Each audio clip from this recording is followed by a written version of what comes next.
أعوذ بالله من الشيطان الرجيم. إذن كسيمو بقرة إلى آية مدر إجابان إجي ها آية مدر إجابان إني إجو هنا كان آية جدا جومي من دالي وقالوا اليهود النصارى ببي وقالوا ببي كونوا لاتي ونهودا اليهود أو نصارى مع النصارى تهتدوا فيهم قل بل كون ملة إبراهيم دين النبي إبراهيم كان حنيفا كدين النبي كوندك يقول وما كان ولا تنوكي من المشركين جاء الشركة قولوا آمنا من قمدني بالله الله وما أنزل إكونكو جتنا إلينا فاد أمين وما أنزل إكونكو جتنا إلى فاد إبراهيم النبي إبراهيم وإسماعيل النبي إسماعيل وإسحاق النبي إسحاق ويعقوب النبي يعقوب والأصباط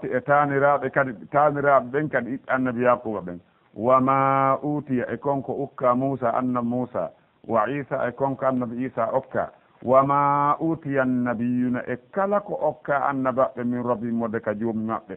لا نفرق من سن ديرتا بين حق أحد هي إغوت منه النبي ونحن من له ونندو الله مسلمون كمن جبلني بمو فإن آمنوا ستابي بيهم بغمدني بمثل بيرو ما آمنتم به كونكو غمدين دون لو سيبي غمدني سيفا غمدين دون كون لو فقد اهتدوا هاري بفيري هاري غمدي بفيري وإن تولوا سيبي هجتي بسالكدو فإنما هم أندونو كامبي في شقاق هيبي اندر لورال فسيكفيكهم الله أنغينان تبي وهو السميع كان كنا دندانغال هيتوجي على العليم كان كن اندر كو ويرني كو فيني سبغه الله غرا الله كان دون كو دين الله كان ومن احسن على فتر مؤمن من الله ها هيوتي الله سبغه غرا بمعنى دين ونحن من الله ونند او الله عابدون كم رواي بمو قل اتحاجوننا او وينجنا من في الله في الله وهو كو الله وني ربنا جومي امن منن وربكم كان كون جومي من اونون ولنا إما وودني من منن اعمالنا قلجي امن ولكم إن وودني اعمالكم قلجي مؤن ونحن نمن له ونند الله مخلصون كمل ديننا بمدينه ام تقولون كاون وي كو وادي في ابراهيم ان ابراهيم كاون وي ان ابراهيم ان ابراهيم وإسماعيل النبي إسماعيل وإسحاق النبي إسحاق ويعقوب النبي يعقوب والأسباط تانراب دونكو بيت النبي يعقوب هم أي كانوا بلاتين هودا كو اليهود أو نصارى ما النصارى كدور بفيه قل أأنتم تكونوا أعلم عن بأمر الله تاكو الله ومن أظلم دونكو جابوا كو الله عندي ومن أظلم على فتبتوني ده ممن كتم هيوتي أن سود صحابة سيدة إندو كمكو من الله تعالى كدكو إمورك الله أو هري أو ودي جنوب باجي مونودي وما الله الله ونادي شو بغافل كو ويلسنديدو أما تعملون غاي إكون كون نقول ده تلك دم مفتلين تاريدو أمة كو مفتنم قد خلت gomdi de feƴƴino neeɗi duuɓi guluje laha no woodani ɗen mofte feƴƴire ma kasabat konko ɗe fajjiti walakum no woodani on onon fewdiɓe ɓen ma kasabtum konko faggitorɗon wala tusaluna onon on landitatake ɗo amma kanu ngay e konko ɓe laatino yamaluna hiɓe golla e hina firo aya ɗen wa qalu ɓe wi alyahuda ɓe wi kunu laate hudan alyahuda tahtadu feewo wa qalu annasara ɓe wi kunu laate nasara annasara tahtadu feewo kala e feddeji ɗin ɗiɗino fedde alyahudaɓe ɓen ɓe nodditi wonde kala faalaɗo fewde koyo o woni alyahuda ko ɗum o feewa peewal ngal ko e diina maɓɓe ka woni annasara ɓen kadi nodditi wonde ko woni fewuɗo ko jokkuɓe ɓen diina maɓɓe kan bal ɓe yawno haa ɓe feewi ɗo wa qalu lan yadkhula aljannata illa man kana hudan aw nasara ɓe wi naatata aljanna si wona on laatiɗo ko alyahuda ma ko annasara ɗum noon tayle ɓeeɗo fof ɓe fenay woni ko ɗum waɗi allah wi ɓul wi'uɓe yo nelaaɗo jaaboɓe nelaaɗo wiya bal ko wowli ɗon ko wona noon woniri ko woni goonga kon millata ibrahima diina annabi ibrahima kan hanifan hanif ko ma'ilan an kulli l adyanil batil adinil haq ko wiyete hanif ko seluɗo kala diinaji merenteji jokki diina goonga ko ɗum woni hanif ɓul wi'u bal ko woni millata ibrahima diina annabi ibrahima kan hanifan ko diina fewuka e goonga akkiti kala mere fote hanif wa ma kana annabi ibrahima laataki min al mushrikina jaaɗo sirkaɓe alyahuda ɓen wi'ani mofte muhammadu ɗen sallllahu sallam wonde si ɓe naati e diina alyahuda ya gangal ɓe heɓay toon peewal annasara ɓen kadi wi'ani julɓe ɓen sifa ko alyahuda ɓe wi'i kon wonde si tawi woni julɓe ɓen jokki diina maɓɓe kan kamɓe annasara on ɓe feeway allah wi'an nelaɗo makko on qul lahum ayyuha rasul wi'amɓe ko ayyo nelaɗo balil hidayatu ko woni peewal ngal ko nde jokkoton diina annabi ibrahima kan alladi maala an kulli batilin an kulli dinin batilin ila dinil haq kan diina ka tawatata ko oñi ko seluka kala ko woni meere jokki laawol fewugol ngol yottinayngol ngol e welayi joomi meɗen wa ma kana min almushrikina billahi ta'ala annabi ibrahima o laatanooki ko jeyaɓe sirkanaɓe allah wono ɓeeɗo alyahudaɓe ma annasaraɓe no ɓe laator noon koɓe wonɓe sirkande allah subhanahu wa ta'ala allah daali qulu wi'e amanna min gomɗini billahi allah no e ɗum ɗo ishara directement wonde l'islam bi mana iman on fof feññinen iman ko feññinteɗo iman gasa tun e gunɗo ɗum ko feññine ko ɗum waɗi kala naatowo l'islam o wi'ataka ɓernde makko tun mi gomɗini allah o wowlali ka hunduko al iman qawlun bil lisan wa i'tiqadun bil qalb wa amrun bil jawari ko wiyete kon diina ko feññingol ka hunduko siwa ka ɓernde feññina ka hunduko huwa ka tere ɓuulu wi'e amanna min gomɗini billahi allah ko honno allah gomɗinirte go'o min hoolike woodede allah sanga tawi woɓɓe ne fenni woodede allah minen min hoolike min jogitora ɗum sikke woodede allah meɗen hooli wonde ko allah jeyi ndeɗo tagore o hawti daaha e goto bi mana kanko tagi kanko alsikata kanko woni ko diritata ko o faalakon ko ɗum waɗata ɗo ko o faalaka kon waɗata si o faalaka e waɗata meɗen hooli wonde ko allah towɗo on kanko tu woni reweteɗo kala ko rewa kon ko hina allah fuu ko fenade ko allah tu woni reweteɗo gonga meɗen hooli allah hino sifori kala sifaji timmode ala hay e hunde ko allah sifori kon si wonano tindini wonde timmode makko allah ko o timmuɗo kanko won sifatul kamali mutlaq kanko wonen sifaji timmode werlitaɗe min gomɗini allah min gomɗini kadi kala ko allah yamiri yo gomɗine ko ɗum wiyete qulu amanna billahi min gomɗini allah al iman wal islam mal farqu baynahuma ko honɗum sendi hakkude iman e islam si en daari e lannode ayon en tawayno toon wa nahnu lahu muslimuna minen komin jeddiniɓe amanna aslamna no seeɗi o yiyaali woɓɓe goo fedde goo dental e moɓɓe goo mooɓino ɓe ari ka nelaɗo ɓe wi minen kadi min gomɗini qalatil arabu amanna qul hihi lam tu'minu walakin qulu aslamna limaada walamma yadkhulu l imanu fi qulubikum ɓe ari ɓe minen kadi min gomɗini minen kadi komin gomɗini ɓe allah daali o yewta ɓe on gomɗi naalta wiya tum men jebbidike no woni julɓe e jaa julɗo yaagal e iman wonugol julɗe gomɗinɗo jaano ɓurdi ko woni tun si tawi islam o werlitama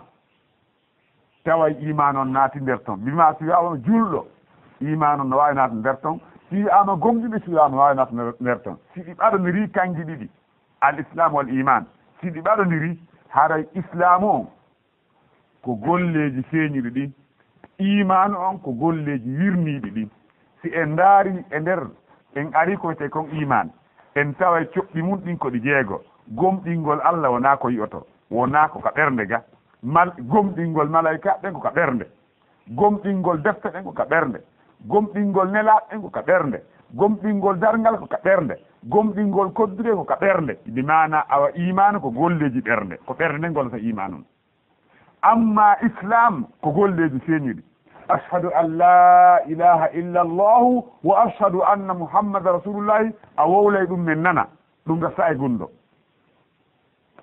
julde men a juulay men yiya a wiyata miɗa julde kono ko Allah tun andi men jaɓani ko a julɗo zakka on a ittay jonna miskina ɓen ɓe hendo min anda itti ɗum gasta e gunɗo suuma e si ari en hoore huntoɗen min anda ɗo horde si hajji hewti a heeɓi feere a hajjoyay min anda a hajjoyi ɗum ɗon ko golleji feeñuɗi islamu gasata ɓaawo iman gasata ɓaawo islam ɗiɗo ko noon ɓuulu wiye amanna billahi min gomɗini Allah wama unzila e konko jippina ilayna faade amin kon ɗum faanda ɗon ko alqur'ana e sunna sabu Allah wa anzala allahu alayka alkitaba aw ilayka alkitaba wal hikma ko faanda alayka alkitaba on ko alqur'ana hikma on ko sunna on fof ko Allah jippine makko nelaɗo maki wa utitu alqur'an wa mithlahu ma'ahu aw mithlayhi ma'ahu mare riwaya go mi okkama alqur'ana sifa munde laaɓe ɗin no wonde alqur'ana kon ɗum faanda ɗon ko sunna nelaɗo sallallahu ko ɓangini kon alqur'ana en jaɓi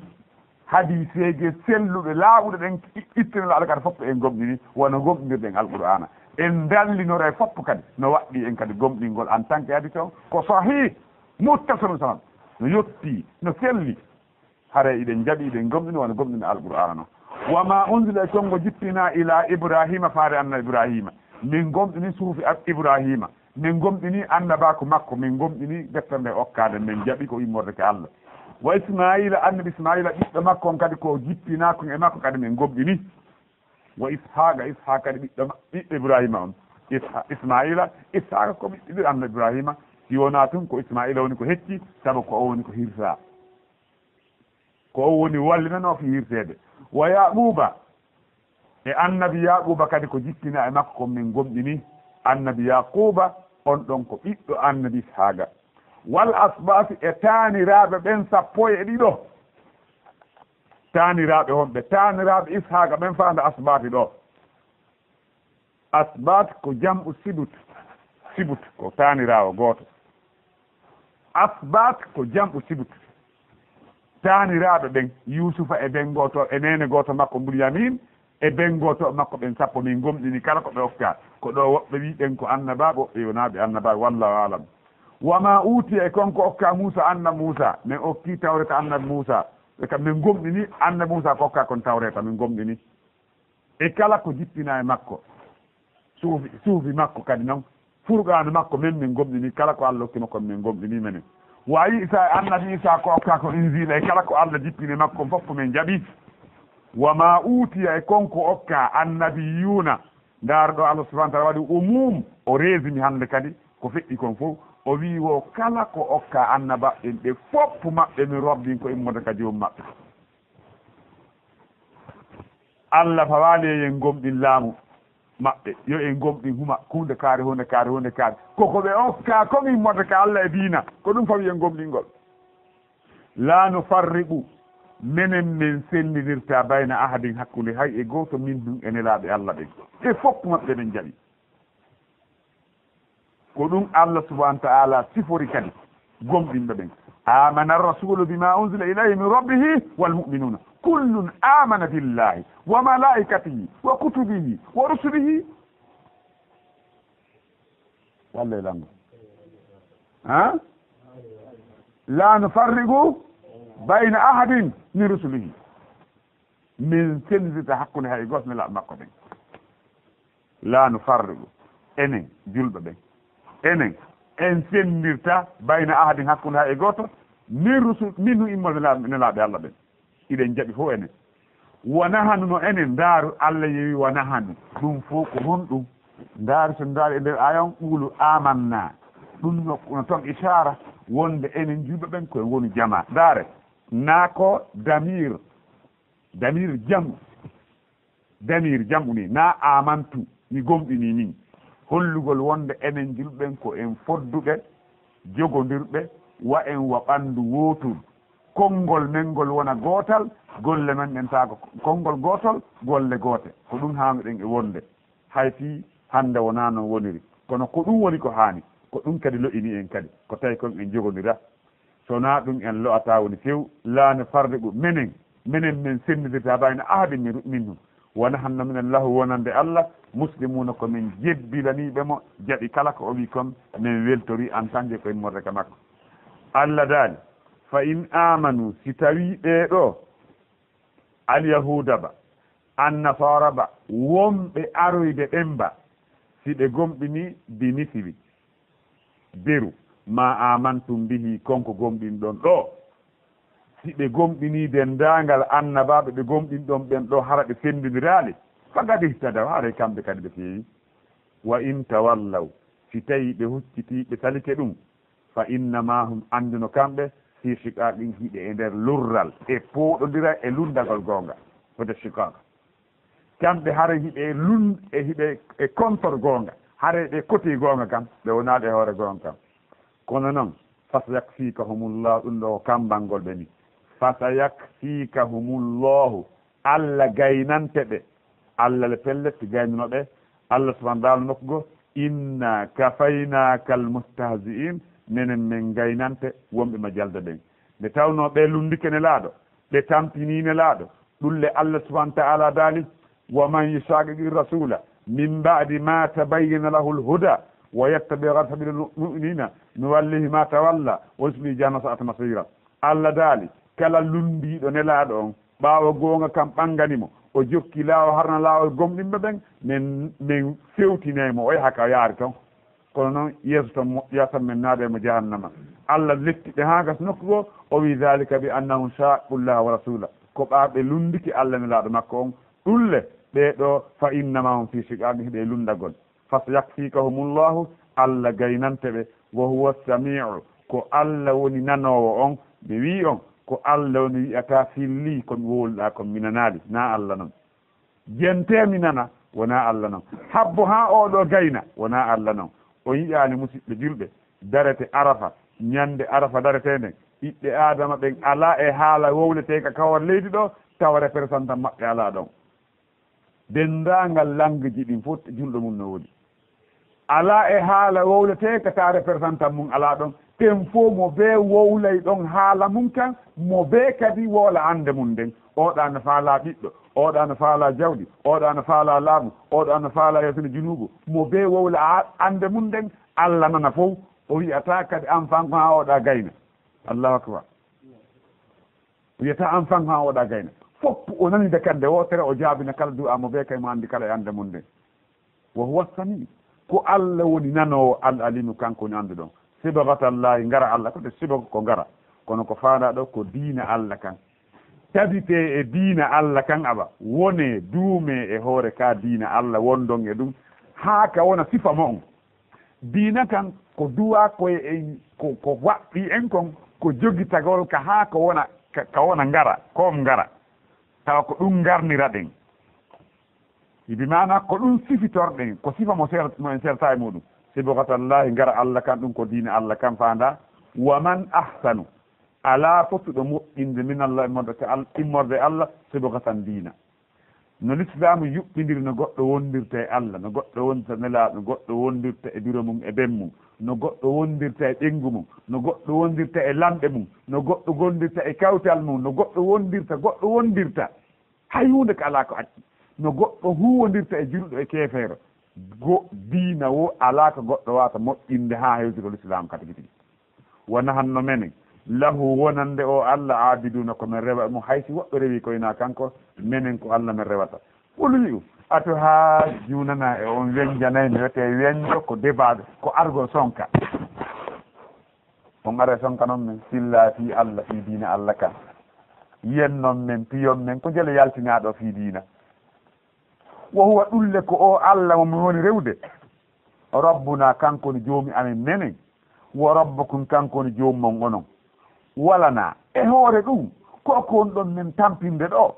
sino wodani men le amaluna golleji amen komin golli kon ko menen yoɓete wala kum no wodani on onon kadi amalukum golleji mon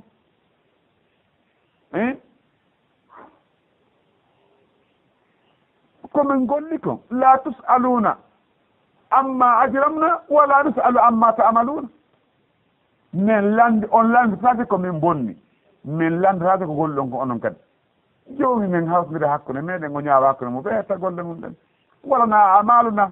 no wodani men golleji amen wala kum amalukum no wodani on golleji mon wona hanno menen noon lahu wonande Allah mukhlisuna komin laɓɓinanayi o dewal saabu ko ɗum Allah subahana taala yamiri en fof wama umiru illa liyabudu llaha mukhlisina lahu dina ko wiyete ikhlas kono no metti heɓude sew woni am taquluna ka on wiyay inna ibrahima annabi ibrahima wa ismaila annabi ismaila